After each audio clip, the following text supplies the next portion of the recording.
Pemirsa, Ketua Komisi 6 DPR Anggia R. Marini mengatakan sejumlah proyek prioritas yang dikelola Danantara Indonesia mayoritas masih terkendala masalah keuangan, struktural, dan bisnis model tidak sehat. Menurutnya kondisi ini sama saja menambah beban baru dan tidak sesuai dengan cita-cita awal pembentukan Danantara Indonesia untuk mengelola aset BUMN yang lebih stabil.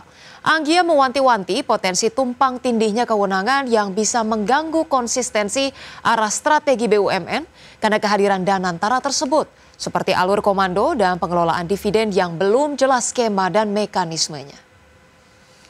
Kami juga mencermati 21 proyek prioritas yang dikelola Danantara yang sebagian besar masih dibebani masalah keuangan, struktural dan bisnis model yang belum sehat. Oleh karena itu, restrukturisasi yang dilakukan sejauh ini juga belum menyentuh akar permasalahan dari skema pupuk subsidi yang tidak efisien misalnya, sampai bisnis kilang Pertamina yang terjepit antara harga crude dalam dolar dan harga jual domestik. Pertama, pemirsa, ASEAN Plus 3 Macroeconomic Research Office memangkas pertumbuhan ekonomi Indonesia pada tahun 2025 menjadi 4,8% dan 4,7% pada tahun 2026. Proyeksi tersebut telah memperhitungkan pengenaan tarif impor Trump 19% untuk Indonesia. ASEAN Plus 3 Macroeconomic Research Office atau AMRO memangkas pertumbuhan ekonomi Indonesia pada tahun 2025 menjadi 4,8% dan 4,7% pada tahun 2026. Angka ini lebih rendah jika dibandingkan dengan proyeksi sebelumnya yang sebesar 5% pada 2025 dan 5,1% pada 2026. Dalam keterangannya, Group Head and Principal Economic AMRO, Allen Eng, mengatakan proyeksi tersebut telah memperhitungkan pengenaan tarif impor Trump 19% untuk Indonesia.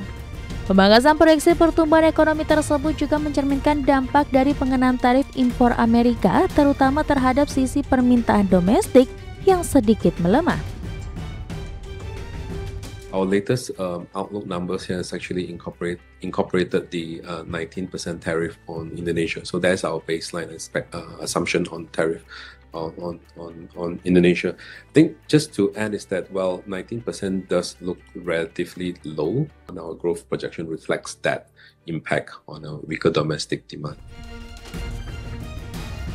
Meski menurunkan proyeksi pertumbuhan ekonomi di 2025 dan 2026, AMRO menilai ekonomi Indonesia masih cukup tangguh dalam menghadapi tekanan eksternal seperti tarif perdagangan global berkat fondasi permintaan domestik yang masih kuat. Kendati demikian, AMRO menekankan pentingnya diversifikasi pasar ekspor bagi Indonesia. Dari Jakarta, tim liputan IDX Channel.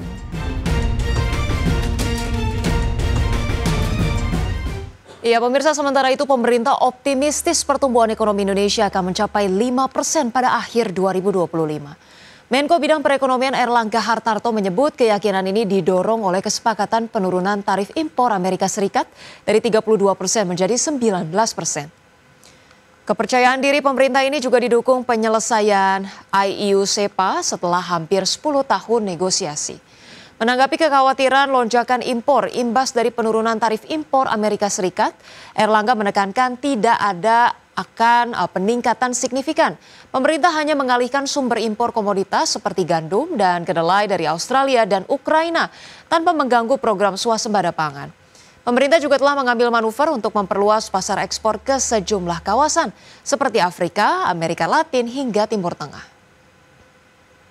Ya, tentu kita berharap pertumbuhan ekonomi yang dicantumkan di dalam APBN kita bisa capai.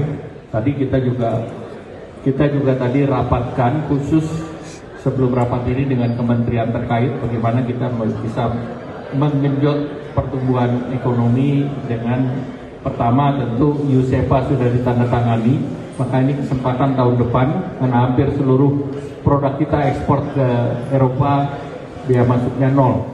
Pemirsa, CEO Badan Pengelola Investasi Danantara Rosan Roslani buka suara mengenai rencana investasi ke Amerika Serikat senilai 130 triliun rupiah. Hal ini berkaitan dengan kesepakatan dagang dengan Amerika Serikat terkait dengan tarif importasi. Menurut Rosan, saat ini rencana itu masih dalam tahap evaluasi. Selain itu, Danantara masih fokus investasi di dalam negeri.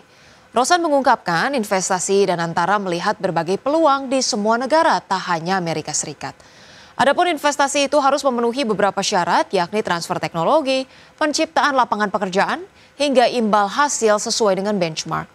Melansir Reuters, Danantara dilaporkan berencana menandatangani kontrak rekayasa, pengadaan dan konstruksi senilai 8 miliar dolar Amerika atau sekitar 130 triliun rupiah dengan KBR Inc., perusahaan raksasa asal Amerika Serikat. Proyek ini akan membangun 17 kilang modular di Indonesia. Ya, kita evaluasi semua investasi tidak. Kita kan fokusnya di Indonesia dulu ya. Tetapi memang ada porsi kita bilangnya 80%, 20% investasi, 80% fokus di Indonesia, 20% di luar Indonesia. Kita lihat semua tidak hanya di Amerika tetapi juga di negara-negara lain. Yang penting bagi kami adalah bagaimana dengan kami investasi itu ada transfer of teknologinya dan juga ada penciptaan lapangan pekerjaannya, dan yang juga tentunya penting adalah returnnya sesuai dengan benchmark yang kita bikin, yaitu di atas cost of our capital. Jadi, pemirsa, emiten jasa perkapalan PT Jasa Armada Indonesia (TBK) menggelar ekspansi dengan menambah sejumlah armada pada tahun 2025. Di mana perusahaan yang terafiliasi dengan PT Pelabuhan Indonesia ini tengah melakukan proses pengadaan 2 unit kapal tunda yang diharapkan selesai pada tahun depan.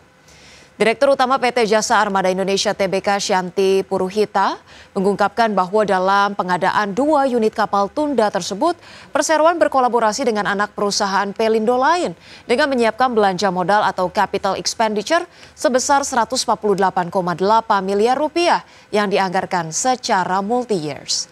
Adapun hingga saat ini, emiten berkode saham IPCM telah mengoperasikan 99 armada yang terdiri dari kapal tunda, kapal pandu, dan kapal kepil. Tidak hanya menambah jumlah armada, pihak manajemen juga akan mengembangkan program inovasi dan efisiensi melalui penggunaan tenaga hybrid atau elektrifikasi untuk seluruh armada. Nah, pemirsa, berikut kami hadirkan informasi seputar indeks harga saham gabungan pada penutupan perdagangan sesi pertama hari ini, pemirsa, 24 Juli 2025, di mana IHSG terpantau mengalami penguatan 1,22% atau menguat 91,1 poin ke 7.560,3. Tadi pagi dibuka di 7.485, menyentuh level tertingginya di 7.568,2 dan level terendahnya di 7.478,3. 316 saham menguat, 265 melemah, dan 219 saham stagnan. Berikut kita hadirkan juga, pemirsa, informasi terkait dengan saham-saham yang menjadi top gainers pada perdagangan hingga penutupan sesi 1 kali ini datang dari BMRI dengan penguatan 2,78%, BBRI menguat 3,42%, kemudian ada AMMN menguat 2,8% dan Toba menguat 5,2%. Dari top losers, pemirsa, BRMS melemah 2,26%, disusul MBMA dengan pelemahan 2,88%, ADMR melemah 3,2%, dan WIRG melemah 6,4%. Dari pergerakan sektoral, pemirsa, sektor keuangan memimpin kekuatan atau penguatan dengan kenaikan 3,3%, barang baku menyusul dengan penguatan 0,7%, kesehatan justru melemah 0,4%, dan teknologi melemah 0,19%.